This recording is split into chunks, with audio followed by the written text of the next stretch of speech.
বৃহস্পতিবার বিকেলে জুনিয়র ডাক্তারদের ফের নবান্নে বৈঠকে ডাকলেন মুখ্য সচিব মনোজ পান্ত। বৈঠকে ডেকে বৃহস্পতিবার দুপুরে জুনিয়র ডাক্তারদের চিঠি পাঠান মুখ্য সচিব। তাতে এই প্রথমবার স্পষ্ট করে লেখা হলো যে মুখ্যমন্ত্রী মমতা বন্দ্যোপাধ্যায় ওই বৈঠকে থাকবেন। বিকেল 5টায় ডেকে পাঠানো হয়েছে আন্দোলনরত জুনিয়র ডাক্তারদের। চিঠিতে নবান্ন এও স্পষ্ট করে দিয়েছে যে জুনিয়র ডাক্তাররা সর্বোচ্চ 15 জন প্রতিনিধি নিয়ে বৈঠকে যেতে পারেন, তার বেশি নয়। তবে বৈঠকে লাইভ স্ট্রিমিং করা যাবে না। স্বচ্ছতা রাখতে গোটা বৈঠক রেকর্ড করে রাখা হবে। কিন্তু জানা গিয়েছে নিজেদের দাবিতে অনড় থেকে 30 জন প্রতিনিধিকে নিয়ে নবান্নে যাচ্ছেন আন্দোলনরত জুনিয়র চিকিৎসকরা।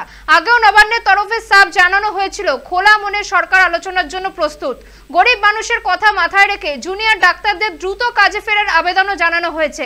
তবে শর্ত চাপিয়ে আলোচনার পথ কঠিন করে তুলেছেন আন্দোলনকারীরা। মুখ্যমন্ত্রী মমতা বন্দ্যোপাধ্যায় প্রথমে জুনিয়র ডাক্তারদের আলোচনার প্রস্তাব দিয়েছিলেন, কিন্তু সেই প্রথম চিঠিতে কোথাও বলা ছিল না মুখ্যমন্ত্রী আলোচনায় বসবেন। শুধু এটুকুই বলা ছিল যে নবান্নের সিনিয়র অফিসাররা আলোচনায় বসবেন। সেই কারণে জুনিয়র ডাক্তাররাও তাতে সাড়া দেননি। পরে মঙ্গলবার রাত্রে স্বাস্থ্য প্রতিমন্ত্রী চন্দ্রিমা ভট্টাচার্য অবশ্যই স্পষ্ট করে বলেন মুখ্যমন্ত্রী আলোচনায় বসতে চেয়েছেন। বুধবার ভোর রাতে মেলের উত্তর দেন ডাক্তাররা।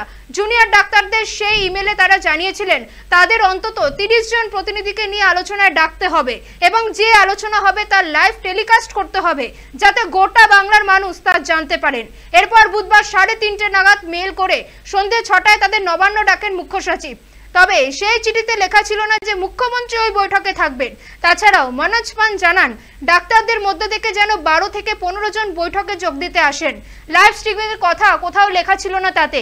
এই মেলের উত্তরে বিকেল 5:30 নাগাদ আন্দোলনকারীরা স্পষ্ট করে লেখেন অন্তত 30 জন প্রতিনিধিকে নিয়ে বৈঠক রাখতে হবে।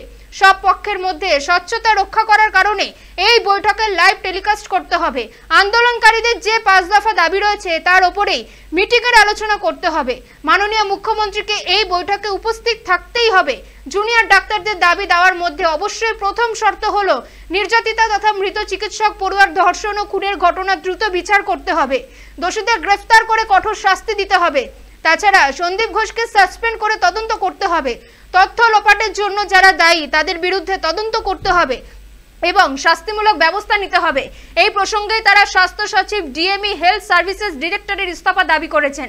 তাছাড়াও কলকাতা পুলিশ কমিশনার বিনীত গোয়েলের ইস্তফার দাবিতেও অনড় জুনিয়র ডাক্তাররা। সেই সঙ্গে কলকাতা পুলিশের ডিসি নর্থ ও ডিসি সেন্ট্রালের বিরুদ্ধেও তারা ব্যবস্থা চান। এরপরে বৃহস্পতিবার ফের ডাক্তারদের ডাকলো নবান্ন। মুখ্যমন্ত্রী নিজেই কথা বলবেন তাদের সঙ্গে। তবে 30 জনের উপস্থিতি এবং লাইভ স্ট্রিমিং এর শর্তে এখনো রাজি হয়নি নবান্ন। স্বচ্ছতা রাখতে গোটা বৈঠক রেকর্ড করে রাখা হবে বলে জানিয়েছে রাজ্য। জানা গিয়েছে দাবি অনুযায়ী 30 জন প্রতিনিধিকে নিয়ে নবান্ন যাচ্ছেন আন্দোলনরত জুনিয়র চিকিৎসকরা।